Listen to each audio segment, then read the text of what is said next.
Yo, what is up guys, Great here, and today we have got our APA Academy Week 5 battle against ShuckleKing and his OK Rillaboomers. And a couple of things before we get started. First off, make sure to go and check out my opponent. He's a great guy, even better battler. And also that our Week 4 battle, we did actually pick up a forfeit, so there won't be a video for that. But it does mean that we go into Week 5 4-0, which I believe is like my best start to a season at all. But our opponent is also 4-0 going into this, so I believe it was like 2 of the 4 teams that were unbeaten at this point face off. So one of us will not be part of that club by the end of this week. But anyway, let's get into the team builder. So first up, his team is Dragapult, Zeraora, Mamoswine, Togekiss, Gastrodon, Obstagoon, Roserade, Steelix, Cramorant, Rotom Frost, and his G-Max is Colossal. Looking against his team, like my Sankor, or at least Excadrill, had an amazing matchup. Like, there was very little that he could do once I set up a Swords Dance to be able to stop it. The only real kind of checks that he would have would be Gastrodon, and strangely enough Cramorant I think is something of a check to it. Unless I run a rock type move to be able to hit that, it can actually take both my stabs. I wouldn't say well, it's still a Cramorant, but it could take my stabs, and Gastrodon, it doesn't appreciate an Earthquake at +2. Even if it's fully physically defensive, it's taken some chip damage prior, it will just drop to it. So yeah, Excadrill looking really nice this matchup. But looking at his side, Dragapult and Obstagoon, I really had not a lot for. Obstagoon could actually 2-hit KO everything on my team, and was fast enough to be able to outspeed like everything except for Scarfers, Celebi, and Noivern. So Obstagoon was terrifying. Dragapult just had a really good matchup. No matter like what I brought, it could always U-turn out. If it's physical, then a Choice Band set is a problem. Dragon Dance could hurt. Choice Specs is probably the best set against me, but at the same time, like, there's pretty much any Dragapult set would do a lot of work against my team. Zeraora was also a bit of a problem. I definitely had to prep for that, though I do have a couple of things that could check it quite nicely. They're not like brilliant checks. Rotom Wash doesn't have reliable recovery. Celebi gets hit by knockoff. Excadrill gets hit by close combat, as does Tyranitar. So yeah, Zeraora was a bit of an issue as well. Outside of that, his Gastrodon or Steelix I thought was definitely going to come. One of his ground types just to be able to potentially live a hit from Excadrill and kill it in return. I think if he brings Steelix, it's going to be Shaco Berry to live +2 Earthquake. I don't know if it needs it, but just to guarantee, like, take it as little damage as possible, then potentially runs Shaco Steelix. Colossal, I don't necessarily see coming. I do have a Rotom Wash that it can do a big chunk to it, even in its G-Max form. However, I do have to be careful that I don't activate its Steam Engine ability, because at +6, actually, Colossal could be a problem. I've also got Golisopod that can do a ton of damage. Excadrill, Earthquake, just I think straight up OHKOs it, even in its G-Max form. Tyranitar gets Earthquake, Celebi gets Earth Power. Like, there's a lot of things that just kind of check, offensively threaten Colossal more than check it. Rotom Frost, don't necessarily see that coming. Roserade, just a 50-50. It's probably his best switch into my Rotom Wash outside of maybe Gastrodon, but there's things that Rotom Wash can do to Gastrodon, and Gastrodon really can't do a whole lot in return to Rotom. So, albeit maybe a switch in, it then has nothing that it can do in return. So I think Roserade might show up just for the Rotom. Togekiss and Mamoswine, I think both got reasonable matchups, but not necessarily the best ones. It'll be a 50-50, I think one of them is going to come. And I would expect the Togekiss, I think, over the Mamoswine, just because Mamoswine, unless it's for Berry, will die to Excadrill's Iron Head. It does virtually nothing to Rotom Wash, and also Golisopod has a really nice matchup against it. Machoke even can come in and check it. So I'm not sure if he brings Mamoswine. I think Togekiss generally might be slightly better. Again, like, it dies to Excadrill and it dies to Tyranitar as well. Doesn't necessarily do particularly well against Rotom, but then Mamoswine doesn't either. So yeah, there's a chance that Cramorant might actually show up to this one, because it actually doesn't have too bad a matchup. I think it actually is quite alright. But let's get into my team. So first up, we have got, like I said, Excadrill, because it does so much work against his team. Dual stabs is kind of all I need. I'm not running the rock move for Cramorant this week, because I don't think the Cramorant's coming, and if it is, I have other things that can deal with it. I don't think my Excadrill really is my first way of dealing with it, so if Cramorant does show up, then I can just make sure it's chipped down low enough for Ironhead to kill. I've got Soul's Dance, just get myself a +2. Nothing really lives at +2 on his team. Even with Resist Berries, I think Togekiss and Mamoswine both die at +2. Zeraora definitely dies, even through Shucker. Dragapult will die. Yeah, everything dies, pretty much, except for Gastrodon if it's fully physically defensive and hasn't had any chip damage, and Cramorant, like I said. Magnet Rise is there for his Mamoswine, so if I don't get the Swords Dance up and his Mamoswine's there, it will actually be able to live with a Berry Berry, or if it's max defense, I think. But Berry just seems much more possibility to me. So Magnet Rise is just there to be able to click that and be able to take its Earthquake just fine. Icicle Crash still hurts, but yeah, it is what it is. Next up, we've got Tyranitar, kind of necessary this week just to bring in Excadrill with the extra speed. Running the Smooth Rock is really all it's good for. It's not going bad, but all it's good for really this week is setting up Excadrill Sand. Stone Edge Earthquake is basically the only coverage that I need. It doesn't hit everything on his team perfectly by any means, but it does do probably the best damage I can do against all of his team. Toxic is there for the most likely switch into Gastrodon on it. It could also hit things like the Mamoswine or the Roserade. I don't know if either of those would be a switch into my Tyranitar, but why did I just say Roserade? It does not hit Roserade at all. But yeah, definitely hits things that you may want to switch in if he's got a bulkier Dragapult. I don't know. I honestly don't know what I'm going on about here, but definitely hits a Gastrodon. That's all it's there for. So I'm going to stop talking about it. Stealth Rock for rocks. Moving on. Also, it's very, very specially defensive to be able to take on Dragapult relatively well, but I'm not running Crunch, so I'm relying on Stone Edge to hit. Also, my Excadrill is running enough speed that in the sand it outspeeds Choice Scarf, Togekiss, and Mamoswine. So guaranteed to outspeed both of those. Moving on, we have got my Celebi with the Colbur Berry. This is my designated Zeraora check. Even after a bulk up, it will not be able to take me out with either Fire Punch, I believe, or Knockoff. Knockoff just seems much more likely in this matchup. Definitely expecting Plasma Fists, Knockoff, Close Combat, insert fourth move. It could be anything, his fourth move, really. But he only needs those three to pretty much kill everything on my team. So yeah, that's the set I'm expecting, and this set kind of checks it as well as I possibly could. I'm running enough speed to outspeed max speed Obstagoon, because like I said, Obstagoon is a big problem for me, and if I can just come in and click the Aura Sphere button and kill it, then that's one big threat that I just don't have to worry about, and that is absolutely perfect for me. I do live a Guts boosted Adamant knockoff, I believe, through the Coldberry, and again I can kill with Aura Sphere. Thunder Wave is there for the Dragapult to try and slow it down, also for Choice Scarf Togekiss should you run that. Outside of that, maybe for a Steam Engine G-Max Colossal, because after it gets paralyzed, I think it is then outsped by quite a few things on my team. And Psychic is just the best coverage move outside of Aura Sphere to be able to hit the majority of its team. I don't have a super effective move for Mamoswine or Gastrodon. It actually has 3 ground types I've just seen. But yeah, I don't have the grass type move, which would have made sense, but Psychic actually does pretty much do the job against what it needs to. Gastrodon won't appreciate it, and that chip damage does put it in range of my Excadrill late game. Same with Mamoswine. It hits Zeraora for the most damage as well. So yeah, that's our Celebi set. Hopefully it works out. It's running plenty of bulk. I think there is reason for the bulk, but I think it's mostly just to be able to live hits from Zeraora. I think it actually might live a Focus Sash Icicle Crash, and I think it lives an Air Slash from Timid Togekiss.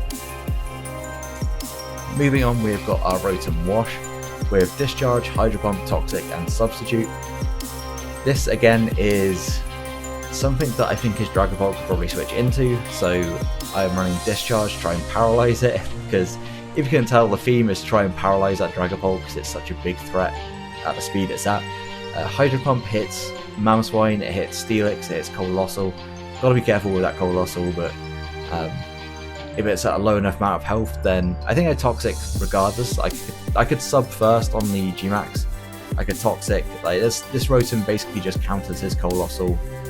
So yeah, running enough speed, I think, to outspeed his base 90 to outspeed Roserade, just uninvested. Most of my EVs into defense to be able to take on things like the Obstagoon as well as I can, and a Zeraora. I don't think I get 2-hit KO'd by Life Orb Plasma Fists. I think that's what that is for. It also switches into Mamoswine just fine. If he's running Life Orb Freeze Dry, I believe my investment in Spadef is to be able to not be 2-hit KO'd by Life Orb. But that's only if it's a negative nature. If he's still running Jolly or Adamant, then I can live. I don't know about the calc against Hasty, so we'll see with that. And next up we finally bring Ingredient making his debut with the Citrus Berry, Cheek Pouch, Seed Bomb, Earthquake, Crunch, and Soul's Dance. No stab, just all coverage, because that coverage actually pretty much hits everything on his team for super effective outside of his Togekiss. So if he does bring a Togekiss, I absolutely need to deal with that with something else.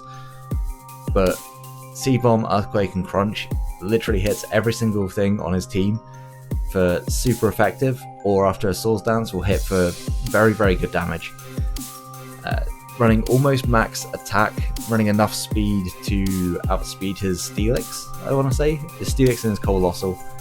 And then I'm running Soul's Dance over Belly Drum because I don't want to pop my Cheek Pouch too early. I want to be able to take a hit and then get back up to full on a turn that I Soul's Dance. If he is Choice Band Dragon Dart Dragapult, there is no way that he can one-shot me, because Citrus Berry into Cheek Pouch means I go back up to full, and he's going to be doing, even if it's one hit puts me in range of my Citrus Berry, he cannot then kill me with a second hit. Crunch at +2 will almost guarantee take out any Dragapult set, unless he's running like a fully defensive set. And Will-O-Wisp could be a problem for it, but even then I just set up a second Soul's Dance on it and hope for the best, effectively. Greedent is actually kind of nice in this one. So next up we have got our Choice Scarf Chandelure with Shadow Ball, Fire Blast, Energy Ball, and Trick. Fairly standard for a Chandelure. Choice Scarf did have kind of the best matchup. I believe I'm outspeeding a timid Dragapult at max speed and nothing more, because if he's Scarf Dragapult, nothing I can do about that anyway. I just deal with that with other things on my team. Running max special attack just because I want to do as much damage as possible. Shadow Ball, Fire Blast pretty much hits his entire team for 50%, and Energy Ball is just there for the Gastrodon. If all that's left is Gastrodon and Mamoswine, I can click Energy Ball instead of risking a Fire Blast miss on the Mamo, or Shadow Ball not killing. Trick is there for things like the Steelix and the Gastrodon, should I not need my Scarf anymore, but that seems extremely risky if Dragapult and Zeraora are still around, because because both of them will just one-shot me with some ability, with either Knockoff or Shadow Ball / Phantom Force. So yeah, that's the team, and I will see you guys in the battle. Okay, so we're back for the battle, and as you can see, he brought all of the threats. He has Obstagoon, Dragapult, Zeraora, Gastrodon, Mamoswine, and Roserade. And looking at this matchup, I felt like Rotom Wash was a really solid lead. It could check the Mamoswine if it was his lead. Freeze Dry, like I said, doesn't do enough damage. He may lead with Zeraora or Dragapult. Outside of that, I don't see anything else being a lead unless it's a Sash Roserade with Spikes, Sleep Powder, probably dual stabs. So I felt like Rotom was a pretty safe switch in. I have like many things I can switch into that Roserade, so it's not really a problem, man. As we're going to see, he's actually going to lead off with his Mamoswine, and because he led with it, I kind of felt like this was maybe a Sash set with rocks. I would assume, like, I don't know, rocks, Earthquake, Ice Shard Freeze Dry. But he's actually going to just straight up switch out, which kind of shows me that maybe he's like a Life Orb set. Maybe he did have rocks on it, but he didn't want to take the Hydro Pump damage, and he's going to go straight into his Roserade. And I'm actually going to go for Toxic because I felt like it was a case of if the Gastrodon came in, then I can Toxic that, and that's more of an issue than this Roserade is. And at this point I was thinking I got to kind of take a Sleep Powder, but Celebi needs its health at this point in the game. So I'm going to go into my Chandelure because looking at it, Chandelure really didn't have a great matchup against what he brought. The Obstagoon stops me from being able to spam Shadow Ball, and Fire Blast doesn't really hit the Gastrodon or the Dragapult for much damage. Can't lock myself into Energy Ball, and I still need my Scarf for Trick. Still need my Scarf so I can't Trick. So looking at that, I think Chandelure was kind of like the safest switch in. If he doesn't go for the Sleep Powder, or he misses the Sleep Powder, then I get a free Fire Blast off on anything on his team. And as we're going to see, he actually does miss the Sleep Powder, so kind of a rough way to start off the game with some hacks in our favour. We're going to go for the Fire Blast, and judging off that damage, that is a very, very physically defensive Gastrodon. If it was even remotely Spadef, then it would not take 28% from that Fire Blast. And here, Celebi is just the safest switch in. There's like no reason for me not to go Celebi. And I don't know if he predicted that or whether he was, or what he's expecting really. But I'm pretty sure he just predicted the Celebi switch in and tried to get his Obstagoon in to start doing as much damage as possible. I do have the Coldberry, but I also know that I outspeed it unless it's Scarfed. If it's Scarfed, it's not Guts, and that's actually really good for me. So we're then going to see the Flame Orb, and here I just click the Aura Sphere. If he switched out into his Dragapult, then I go out to my Tyranitar. If he switched into anything else, actually it took pretty good damage. Like, the Roserade did not live a Aura Sphere into Psychic. His Mamoswine did not appreciate an Aura Sphere, would die to Aura Sphere into Psychic, or Aura Sphere twice. As you can see, the Obstagoon just goes down to it. The Zeraora didn't really appreciate taking the Aura Sphere as well. So, best case scenario is pretty much what happened. He leaves his Obstagoon, and one of the biggest threats to my team goes down super early in the battle, and he actually goes out into his Roserade. This one was just me assuming that he's going to go for a Sludge Bomb and start dealing out some damage. But I just really want to get this Roserade weakened. It's one of the few things that kind of stops my Chandelure at this point from being able to just click Shadow Ball and claim kills. So I want to do as much damage as I can, put it in range of Shadow Ball. We don't actually pick up the knockout, but he's going to go for spikes that apparently don't show up on a replay. He sets up the spikes. This is assumingly to try and set up either his Zeraora or his Dragapult late game, because a lot of my mons didn't die from full, but from 88%, pretty good chance that they would die, or there was a chance that they would die. So I understand that play, and here he's actually going to save his Roserade, which is what it is. Like, at this point, Celebi has kind of done its job, but Zeraora is the thing that it's here for, so him switching into it is actually ideal for me. I guess he didn't want to take any damage with his Dragapult, didn't want to risk having a Grass-type move, so didn't switch in his Gastrodon or his Mamoswine, so Zeraora does kind of make sense if he wants to save his Roserade. As you can see, he's going for the knockoff, and my Coldberry pops. With a Life Orb, he is now in range, with 2 Psychics and a Life Orb, he's now in range of his own Life Orb. And I did actually prep this Celebi to be able to live Coldberry knockoff into knockoff with no item. The only way he actually kills me here if he has like Ice Punch or Fire Punch, which in my opinion doesn't make a whole ton of sense. I think knockoff, like I said, makes like it was very, very good against my team. So regardless, this Zeraora dies to its Life Orb, and Celebi has basically claimed 3 kills. He does actually have the Fire Punch, unfortunately, and we're going to both go down at this point, but Celebi has really done its job. It is taken out the Obstagoon, basically taken down the Roserade, and has now taken out Zeraora, although it will not claim the kill for that one. And here, I didn't want the Dragapult to come in. There was nothing else really on my team that wanted to go up against both the Mamoswine and the Dragapult. If the Mamo came in, then I was thinking I'm going to click Swords Dance, and I can get to +1 with my Cheek Pouch still intact. If it goes Dragapult, then again, I just crunch the Dragapult. and do 50% and put it in range of my Excadrill late game. Also, we put it in range of a Stone Edge from my Tyranitar, so regardless, I felt like Greedent was kind of my best play. The only thing it didn't really want is if Roserade came in and we're going to click Sleep Powder, but again, I think I just rinse and repeat, maybe, at this point. I may just let Greedent take the sleep. I may have let Tyranitar at this point take the sleep, because Tyranitar really didn't do anything. And yeah, as it turns out, he actually goes into his Mamoswine, and here we're actually going to find out what his set is. It's actually weirdly dual screens, and I just click C-Bomb. I want to do like a 50% to this Mamoswine. I want to scout its set, and him setting up the Reflect was a bit worrying, because if his Dragapult came in, it took virtually nothing from my crunch, and so I had to set up a Swords Dance on this turn. If he attacked me, it may have popped my Citrus Berry. If he didn't, then that would have been a bit of a problem, but I just couldn't afford to let his Dragapult come in with the Reflect up.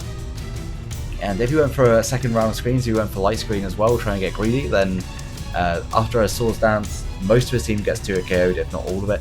So yeah, as it turns out, he goes into his Dragapult and sets up a Dragon Dance behind the Reflect, as I'm going to go for a crunch, and I do well over half, so I can take it out of another hit.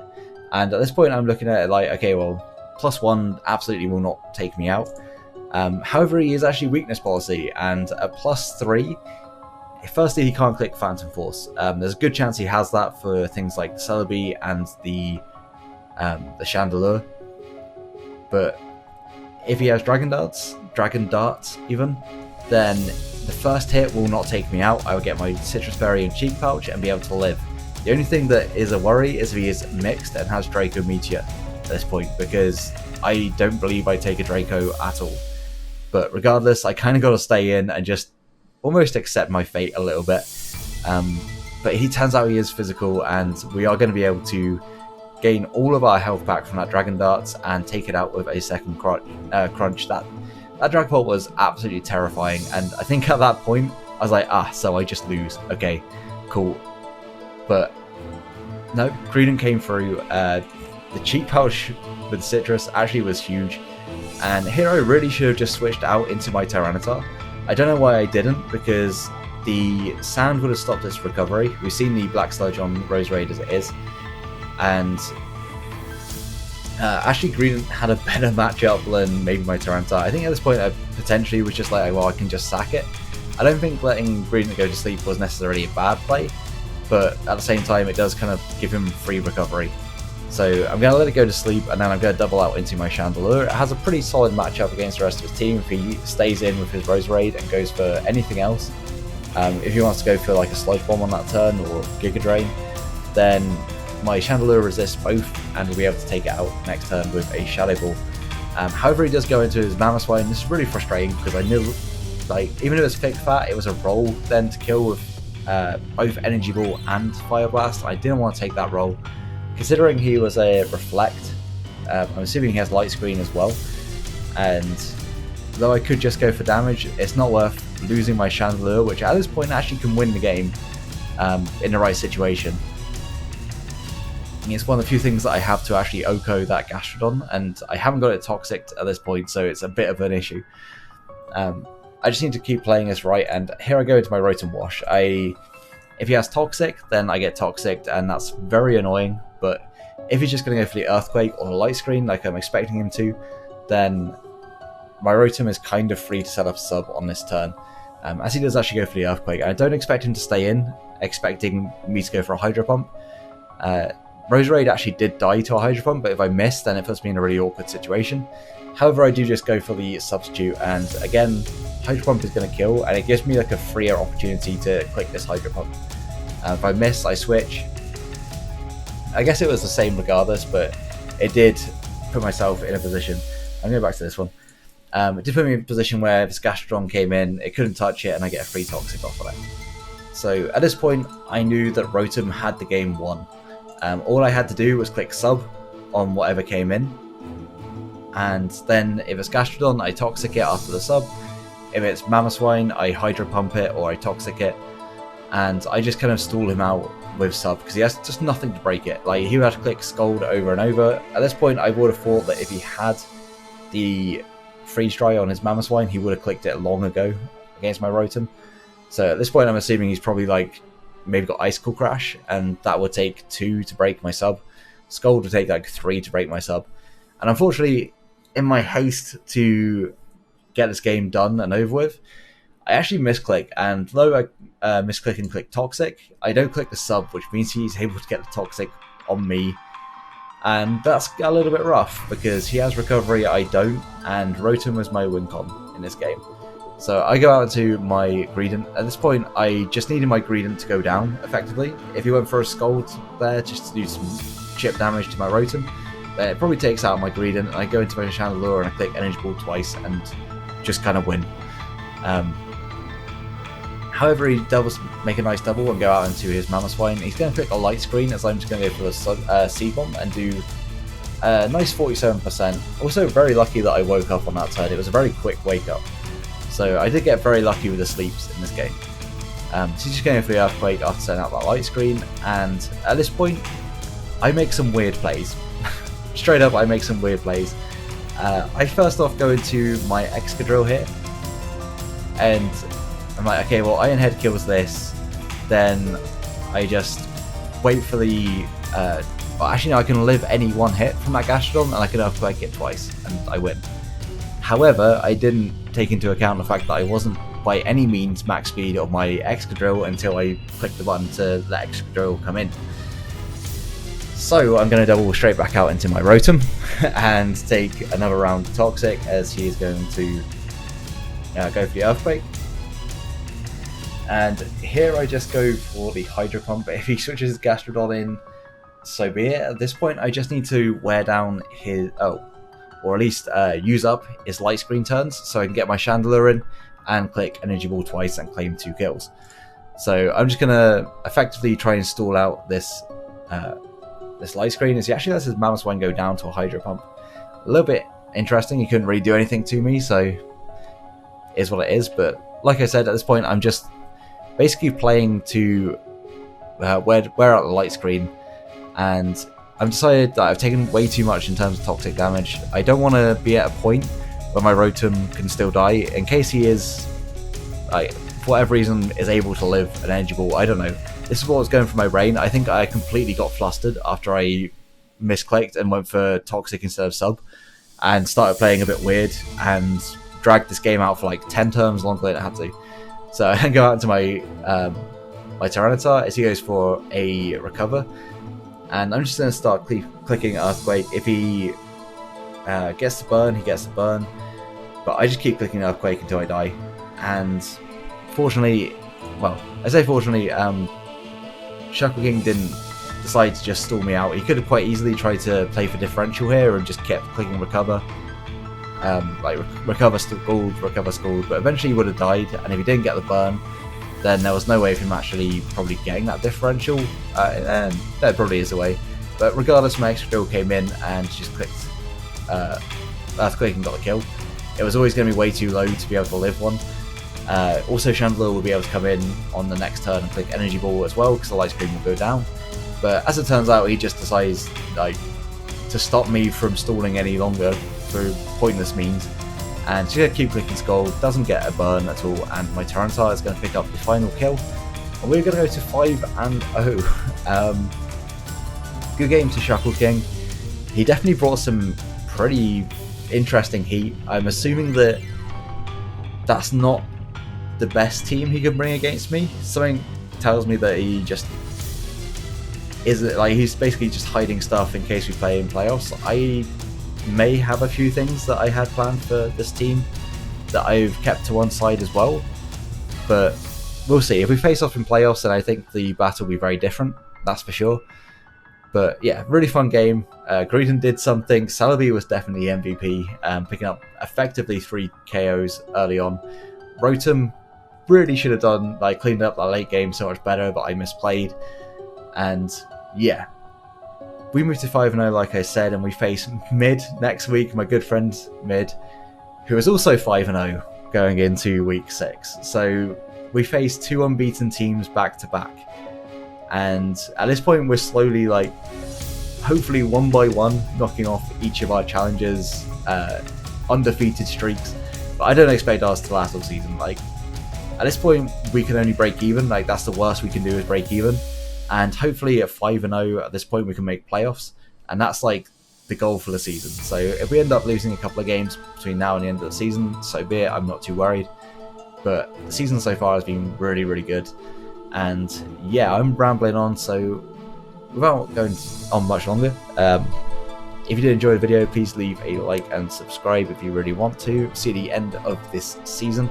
Hopefully we make a good push to playoffs.